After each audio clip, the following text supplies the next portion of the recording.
You know, I personally, you know, I don't agree with sodomy, but we can't tell, you know, free will. We can't tell people how to live their life. So, you know, if the next pastoral candidate wants to be a homosexual man, then, you know, I don't see what's wrong with it. You know, I mean, that's what he do in his private time. I just want him to, you know, bring me a word on Sunday.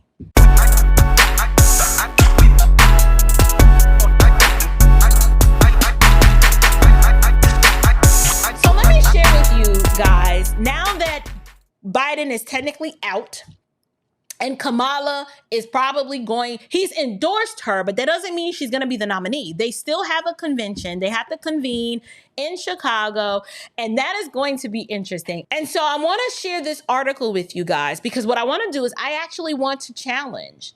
I want to challenge individuals who claim the name of Christ and who still identify as Democrat. I need to know, what are you going to do with this? I genuinely want to know, because I've gotten your emails and I've listened to your logical argumentation, and I'm like, you haven't even really thought through your own position, because you've contradicted yourself in this email. You do, and that's the thing. Some of them I can't even respond to because I'm like, we're not even speaking the same language, and so I kind of let the emails just marinate because I'm like, I don't know what you want from me. But this article says Biden's U.S. Department of Health and Human Services is so hell-bent to see as many children and youth as possible be transitioned into the opposite gender that it has finalized an outlandish new foster care rule that practically bans Christians from adopting or being caretakers. Listen to this, you guys. This treacherous federal new rule, announced this past April, states in essence that no person will be eligible to host or adopt a child in foster care unless that individual is on board with supporting transgenderism. Let's let that marinate for a little bit. So I had to pause for dramatic effect. I'm going to read it again. This treacherous federal new rule, announced this past April, states in essence that no person will be eligible to host or adopt a foster child or a child in foster care unless that individual is on board with supporting transgenderism. In other words, they must denounce the word of God, which, as Matthew 19:4 declares, he made them at the beginning, male and female. If this new HHS rule sounds satanic, that is because it is. But if it comes as a surprise, it should not. This is the part for me. For all the Democrat, quote unquote Democrat Christians that have emailed me outraged that I would support conservative values, which I don't even understand how you name the name of Christ and are confused that I'm a conservative. Like, keep saying it out loud. Just repeat it like it's a mantra to yourself, and it's going to hit you eventually. I'll just be like, what? So you want me to be a liberal? Is that it? You want me to side with this wickedness? Anyway, if it comes as a surprise, it should not. Just look at the number of aggressive steps that Rachel Levine has taken as the lead trans HHS official to help spur an increase in the number of children getting transgender surgeries. I would love for my Christians that identify as Democrats to help me understand how you've been okay with the director of Health and Human Services, who is an actual bona fide man, but he's walking around pretending like he's a woman. This is the one that is making these policies to sexualize your children and to convince them that this is perfectly normal. And you got issues with my political platform policy positions? Yeah. Don't say nothing to me. Anyway, it says, for instance, Rachel Levine is so laser focused on increasing the number of children who go under the knife and get their bodies mutilated that, according to the New York Times, Levine has been using federal pressure behind the scenes to change medical guidelines so that there's no age limit for sex change surgeries. This is what's been going on. While you ride with Biden, this is what's happening. But you got issues with me. Moreover, in accordance with seeking to remove age limits, Levine has also been at the forefront in developing strategies to combat a number of red states that would, well, for now, Georgia's still red, that have passed laws that ban child mutilation. I'm sorry. It is unthinkable, untenable for me to wrap my mind around states that allow this to happen. But in California, it's allowed. If your 5-year-old says, mommy, I think I'm a girl, they wholly support your child's right to declare that he feels that he is a girl. And they ain't even got to tell you. The school will support his decision. You're just out in the sidelines, sharing custody of your child with the government. But you want me to ride with Biden. You got me messed up. Levine's primary collaborator in all this is HHS Secretary Javier Becerra, who works in tandem with Levine. Back in July of 2022, Becerra and Levine co-hosted together a so-called roundtable with trans youth, where some of the small children photographed were paraded wearing clothes of the opposite sex and visibly under the age of 10 based on height alone. Becerra revealed that he shares Levine's deep level of commitment to force Americans to adhere to the Biden transgender agenda during his testimony on Capitol Hill in May. So this law was proposed in April, or finalized in April, and during his testimony in May, he confirmed during questioning that he would likely withhold federal funds from any hospital or healthcare facility in America that does not perform transgender surgeries in spite of religious objections. So what is the Seventh-day Adventists going to do out there in Loma Linda with their hospital out there? What are the Seventh-day Adventists going to do? What are the Catholic hospitals going to do? I don't think there are any Baptist or Presbyterian hospitals left in name only, but not in theory. What are those hospitals going to do? If they're like, well, we don't want to perform those surgeries. Oh, okay. So we're going to do what Democrats always do, which is subjugate, bully. They're going to make you do whatever tactic it takes, withholding federal funds from you. Oh, no, you're going to do this. You're going to bow the knee to whatever we say because this is what we do. They've always been the party of the sexual perversion, the subjugation on the basis of ethnicity. They've always been that. I know some of you out here who ain't picked up a book are like, no, the party's changed. No, they did not. Stop propagating that lie. And if you believe that lie to be true, you need to give the names and the year. I need to prove it. Prove it.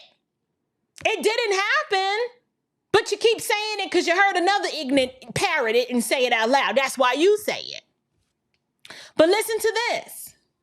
Florida is one state that bans transgender treatment on minors, and its attorney general is suing HHS, that's such a tongue twister, HHS, to undo this rule and successfully got an injunction in federal court that blocks HHS from implementing. Of course, HHS is not working alone. The DOJ is another key player. As has been widely reported, when a Christian Texas surgeon, Dr. Ethan Haim, blew the whistle and leaked evidence that Texas Children's Hospital was violating Texas law that bans sex change procedures on those under the age of 18, the FBI showed up at his home and informed him that he was being indicted by the DOJ. Look at this lawfare. Lawfare is what they do. Oh, you don't want to do what we want you to do? Well, now we got to cut you. Now we have to sick the judicial system on you to demand that you do what we do. They get their FBI involved and the Department of Justice involved, And now we're going to indict you. Makes what's happened to Trump look a little bit more, doesn't it look a little bit more? You're like, you know what? This do seem a little, I don't know. It's the lawfare for me. So now based on Christian conviction, I don't want to do this surgery. So now you're going to indict me and attempt to bankrupt me because now I got to defend myself. So now you're going to tie me up in court. You guys, these are Marxist tactics. This is straight out of the Marxist communist playbook. But you want me.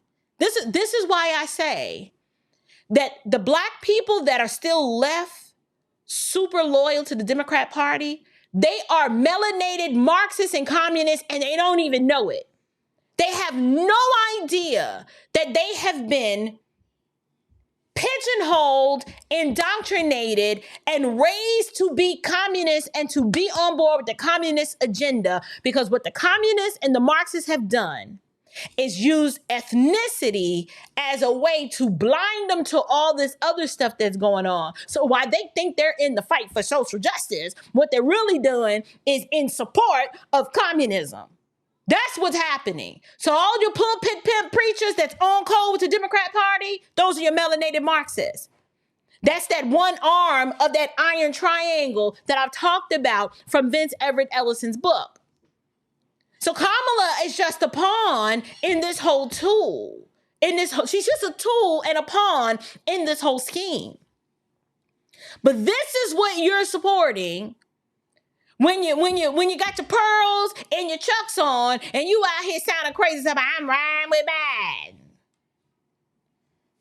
This judicial action against Dr. Haim certainly appears to confirm Levine and Bakara's remarks in an interview they both gave recently to the Washington Blade, where they admitted that HHS was collaborating with the Department of Justice to use litigation, aka lawfare, to so-called combat healthcare restrictions. Isn't it amazing how they will always weaponize language and try to change the meaning of words? So now murdering an infant in utero, womb assassination, they sanitize and want to call it abortion. And then the act of doing that, or should I say the genre, they now want to label that as reproductive rights, but there's no reproduction going on. It's the opposite. They want to label it as healthcare, but no one's being cared for because women are actually being harmed oftentimes in this womb assassination, particularly by chemical abortion, followed by surgical abortion. No one ever talks about the damage and the permanent harm done to women due to the rise of these chemical abortions that are not regulated. They're not regulated at all. These women take these pills and then they go home and they suffer in silence. They're not given any sort of follow-up. It's just like, well, just go home. And they have so dehumanized the infants in utero that you're like, well, you'll pass the specimen in the toilet. This is how they weaponize language. And this is why I don't like using their words. And I say things like womb assassination, where moms hire medical hitmen to assassinate their babies in the womb. You got to make it real so you understand with clarity, this is what you're doing. I'm not going to call it reproductive justice. There's no justice being done. It's injustice. And I'm not going to call it reproductive health care either, because there's no reproducing going on. It's death. It's murder. We've adopted a culture of death so much so that we actually dehumanize and minimize what's actually being done by sanitizing it with all this other kind of language. But let me finish. It says, which brings us back to the issue at hand. How is the Biden administration intending to keep foster care children away from Christian influence? That's the question. I'll read it again. How is the Biden administration intending to keep foster care children away from Christian influence? What should be most obvious is the fact that children in foster care are in most need of Christian influence than anyone. One does not have to be a certified psychologist to grasp the trauma that is inflicted on both young and older children when they are separated from their biological family. Kids and youth in foster care are among the most vulnerable in society, and therefore are those who need most to be reassured of and shown God's pure love. Pure and undefiled religion is caring for the orphaned and the widow. How does the Christian and fulfill that biblical admonition when now we're being told, well, the foster care, I mean, you know, you can help them, but you just don't share no Jesus with them.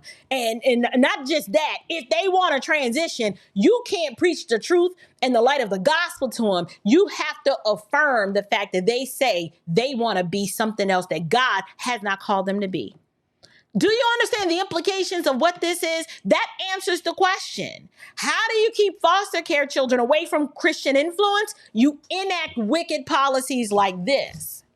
And you tell them, oh, well, if you're not going to be on board with the transitioning of children, then you can't foster these children. You can't bring them into your home. They would rather these children find refuge with someone who's probably prone to pedophilia or prone to harm them than to be in a godly, loving Christian home. Let me ask you this. Overwhelmingly, by statistic, what demographic is more apt to take in foster children? Christians are. We adopt the most, we foster the most. It's part of who we are as the body of Christ. We take care of the orphans and the widows. We're the ones at the abortion clinic pleading for the lives of the unborn, saying, we will adopt your baby. Just don't kill your baby. We will adopt it. Whatever you need, we got you. When it comes to opening up our home charitably to the foster child, the orphan, who is doing that? It's the people of God that are doing that. But now when you got a policy like this, it's like, oh, I get it now. You don't want us raising these arrows and raising them up in the fear and admonition of the Lord and shooting them out into the culture. We have to indoctrinate them with this godless culture. We have to indoctrinate them with the sexual perversion. You don't think Kamala's on board with that? This is the prosecutor who performed the very first same-sex marriage. I don't really want to call it a marriage. I'll call it a same-sex union. She was the first one to do that in the state of California. So she's on board with this. Absolutely, she's on board with the LGBT agenda. And what follows that? You can't have LGBT agenda without this agenda, the trans agenda. The T is in the name. She's wholly on board with that. But Black women want to call me the sellout because I won't rock chucks and pearls in support of the side chick. Did I hear that right? I won't elevate my ethnicity and just stand with this Black woman despite the fact that she's wholly unqualified. Unable, we don't share the same values. I'm sorry, we just don't. We are not the same. Okay? Outside of the fact that she might be 2-3 shades lighter than me, that's as close to being the same as we're ever going to get. We are so not the same. But you want me to abandon the worldview of the scriptures, abandon and silence the testimony of my Christian witness to support Kamala Harris because she's Black? You have lost your mind. You've got to be crazy. You got to be crazy. Why? Because these are the policies that they want to usher in, and they are harmful, not just to my children, but to future generations to come. Why? You can't reproduce if you got a country full of transgendered, confused people. These children are mutilated young, and reproducing for them is few and far in between. So where does that leave humanity? Where does that leave our future generations? They don't exist. She has no children. Did y'all forget that? Her husband, those are her stepchildren. She ain't got no kids. So she has no emotional attachment whatsoever to the idea of being somebody's mama. She chose her career over that path. That wasn't in the cards for her. No. So, the article, Pastor Amanchukwu says, this is a good opportunity to also have it noted that the number one driver of children entering the foster care system is not abuse. It's poverty-related neglect, according to Joe Knitting. This must be emphasized. Most kids placed in foster care are taken away because their parents are poor. This should alarm and upset everyone, especially when taking into account that the cycle of poverty starts and ends, wait for it, drum roll please, Democrat policies, i.e. Lyndon B. Johnson's so-called Great Society. Let me read that to you again, because I don't think y'all are making the connection. And sometimes you need your old auntie to come and just make it plain like this, because a lot of y'all, our predecessors have done us a disservice by forcing us to look at the civil rights operation, not the movement, I call it an operation, as if without that, Black people would have had no hope in this country. But what they don't realize is that they're just pulling the wool over your eyes. Many of the things that happened during the 60s and the civil rights operation were some of the worst things that could have happened to us. Some of the worst. But let me read that again. Most kids placed in foster care are taken away because their parents are poor.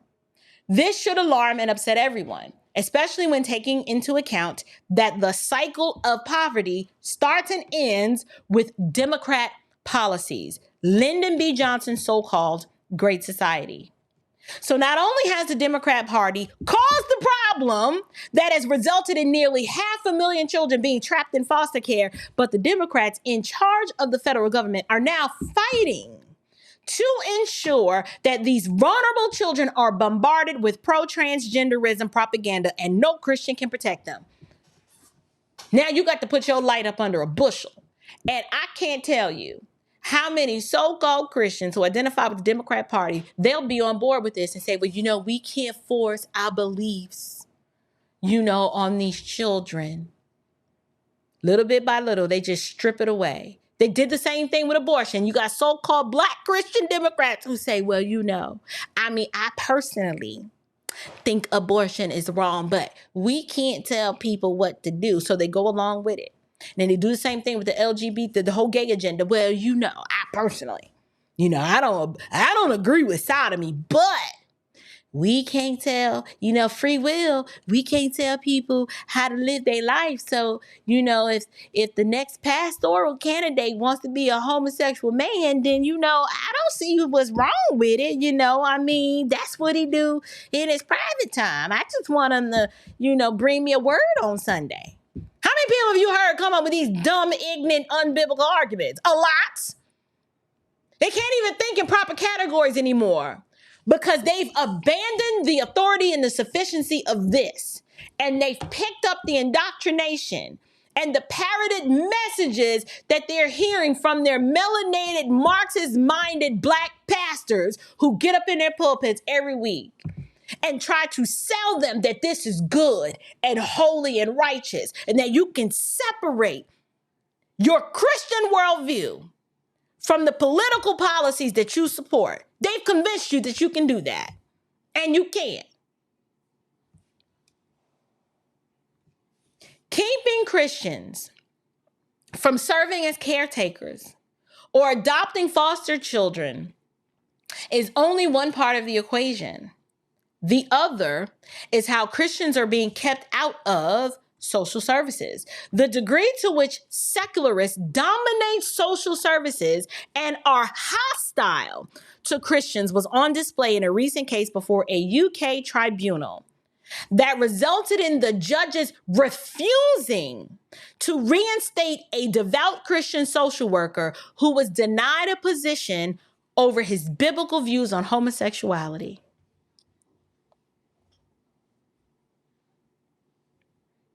One of the judges reportedly said that there was legitimate concerns over the potential impact of the Christian plaintiff's publicly known views on the mental health of patients who identify as LGBT. It's a Trojan horse. And so many of you are so steeped in your blackness. How you unhitch from this now? How are you going to wiggle your way out of this now?